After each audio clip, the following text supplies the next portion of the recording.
Here's a 20-second breakdown of what you expect to see in this video. Congress went ahead and passed CARES Act 2. Senators are split down the middle on whether or not they want to fund an additional check for the American people or just let things ride out as they are. Numerous states are deciding whether or not they want to open up. There's talk of a $2,000 check towards any American over the age of 16 or a year-long rent and mortgage freeze. The IRS has a new site up called the Get My Payment site. You can update your information such as your routing and account number, as well as update your mailing address. In addition, this can also be used to track your check to see where it is along in the process, similar to a tax return. Now let's go with the details.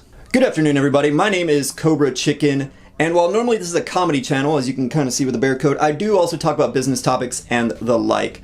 A little bit of a clarification, I am a CPA candidate as well as a former IRS project manager, so given everything that's going on, I feel like I have qualifications to at least clear up a little bit what's happening and who all the misinformation being thrown around and everything. So I'm going to address a couple topics, and we're going to go ahead and see if we can lightly hit on those. First of all, we're going to talk about future IRS spending, basically what they're talking about with the updated stimulus, whether or not they're going to be doing the $2,000 a month plan or the mortgage/rent freeze, and see the likelihood of that happening. In addition, I also want to go a little bit over what they've recently passed as far as Congress goes, as well as the CARES Act 2. If you don't know, CARES Act is basically the one that gave us the $1,200 stimulus check. So they basically passed another sort of thing on that. We can lightly go over that. And lastly, I want to go over, just in case you haven't received your stimulus checks, what you can do and see if there's anything you can do to help you speed it along a little bit. Amidst all the confusion and everything going on with the stimulus updates, as well as trying to keep up with the day-to-day life, I hope that this video will be able to at least keep you up to snuff on where we're at currently with the government. So let's go ahead and break down what Congress has been up to with the CARES Act 2, as it were. In case you don't know, CARES Act is the act that allows us to get the $1,200 stimulus check that we may or may not have already received. So, approximately 3 days ago from whenever I filmed this video, Congress went ahead and passed CARES Act 2, which is a total of $484 billion in additional relief. The $484 billion will be broken down as so. $320 billion is the lion's share of the entire bill right here, and it's going to mostly go to recharging the PPP, or the Payment Protection Plan, which is the bill that was enacted to keep small businesses afloat and maintain their employees. $60 billion will be going to the Small Business Association's Disaster Relief Fund. Basically, it's just to keep businesses afloat and make sure that whenever the economy does reopen, that we won't exactly be too far down the line. $75 billion would go towards hospital support. And the last $25 billion will go towards testing of the virus. Senators are split down the middle on whether or not they want to fund an additional check for the American people or just let things ride out as they are. Where it stands right now, numerous states are deciding whether or not they want to open up, against the experts saying that that might not be the best idea. For a bit of international news, Spain is saying that they're going to increase their lockdown by an additional 15 days. While Boris Johnson, Prime Minister of the UK, is talking about locking down England as a whole and will potentially be using police to enforce social distancing. So let's move on to a little bit of conjecture. If Congress was to go ahead and introduce a new bill to help out the American people, how would they go about doing it? Well, there's currently talk about two ideas in action that they might want to use.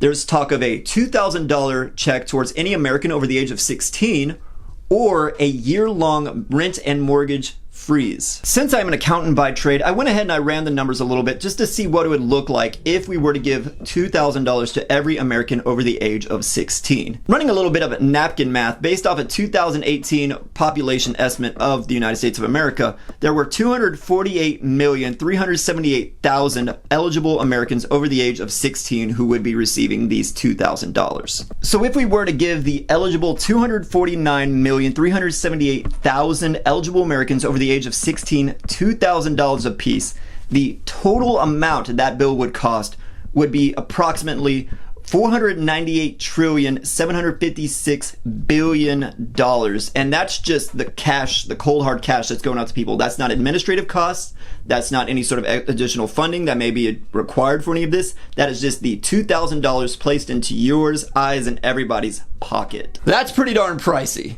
But let's go ahead and take a look at the rent and mortgage freeze and see how that would run out. So the current talk right now is having a rent and mortgage freeze that lasts for 1 whole year from whenever the bill is signed.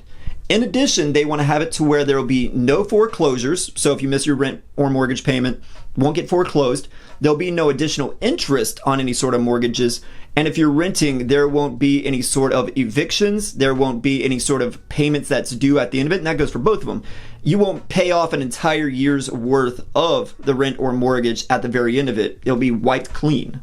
In addition, you also won't be evicted from your property for any sort of means. So going back to the old napkin math here, let's take a look at the mortgage side of things first. So approximately there are 40,100,000 homeowners who pay a median of $1,100 a month on their mortgage payments. That would come out to about $44 billion a month, or about $529 billion for the entire year of this mortgage freeze. And that's just the mortgage side of things.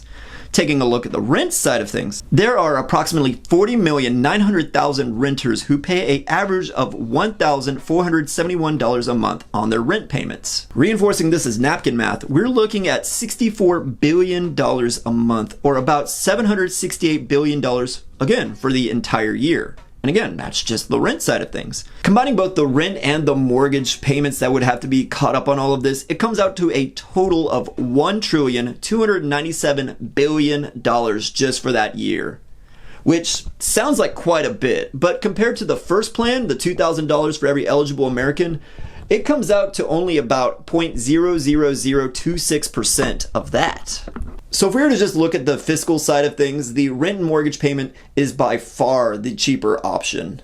Pushing past all the hypotheticals and napkin math, the last topic I wanted to cover was to see if I can help you out with your IRS stimulus check that you may not have received yet. So the first thing I can suggest is, and you probably already heard this already, but the IRS has a new site up called the Get My Payment site. The Get My Payment site is where you can update your information such as your routing and account number, as well as update your mailing address, although that's recommended to go through the USPS site first. That way they can forward the mail to you. This, of course, is if you haven't had any sort of IRS return or put in your direct deposit information on your tax return within the 2018 and 2019 tax years. This is primarily going to be used if you haven't received a direct deposit of a tax return in your 2018 or 2019 filing years. In addition, this can also be used to track your check to see where it is along in the process, similar to a tax return. Just as a quick heads up, you cannot update your bank information after your check is scheduled to be sent out. So, double check your work and make sure that you got every single number in the right place. The last thing I want to hit on is that you should never provide any of your information to any sort of weird letters, any sort of weird calls, or any sort of weird messages. Because unfortunately, where it stands right now, the scammers are out in full force. Remember the general rule of thumb, folks, the IRS never calls you unprompted. And that will do it for this April 23rd, 2020 update. I hope that this was somewhat useful to you in any sort of way, capacity, shape, or form. You deserve the payments that you need right now to keep you and yours afloat. I wish you the best of luck in this most trying of times. And be sure to double check any and all information you see. There's a lot of reason to be skeptical about all the information and misinformation flying around right now. Of course, my heart goes out to you and your family. Best of luck to them, and do what you can to keep yourself happy and motivated throughout these trying times. I hope you all have a great day, and best of luck to you, and I hope you receive your financial checks.